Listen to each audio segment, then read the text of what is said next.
আমি আসলে নিজেকে বুঝতে পারছি যে হিজড়া সম্প্রদায় একটা জায়গা, সেটা হলে কি আমি আমার ভাইয়ের মতো মনে হচ্ছে না, আমি আমার বোনের মতো মনে হচ্ছে না, কিন্তু বলতেও পারছি না আমি কি আমি কি।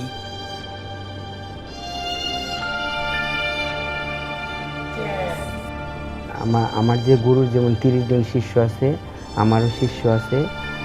আমার একটাই শিষ্য।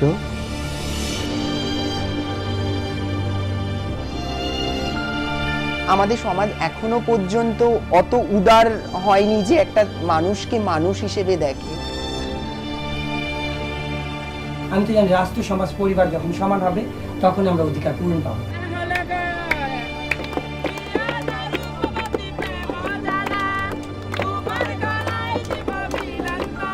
আমি যদি যাই একটা গার্মেন্টসে কাজ করতে তখন আমাকে চান্স দিচ্ছে না।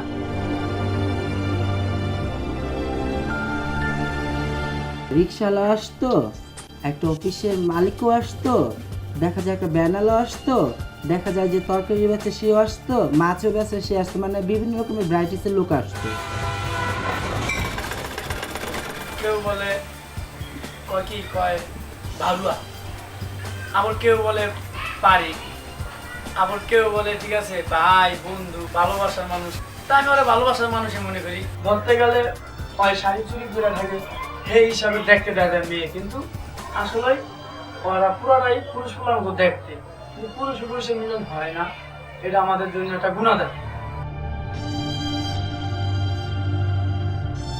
আমি ছোটবেলা থেকেই নৃত্যশিল্পী ছিলাম। এটার একটা ব্যাকগ্রাউন্ড আছে, যেটা হলো গিয়ে আমার 2 বোন নাচ শিখতো, আমাকে কখনই নাচ শেখাতে চায়নি। আমার সবসময় ড্রিম ছিল যে আমি নিজেকে একটা মানে বড় ডিজাইনার হিসেবে দেখব। কালকে যদি আমি বেঁচে নাও থাকি তো আমার মানে ব্র্যান্ডের মাধ্যমে আমার নামটা চিরকাল মানে যাতে এই মানে জগতে থেকে যায়।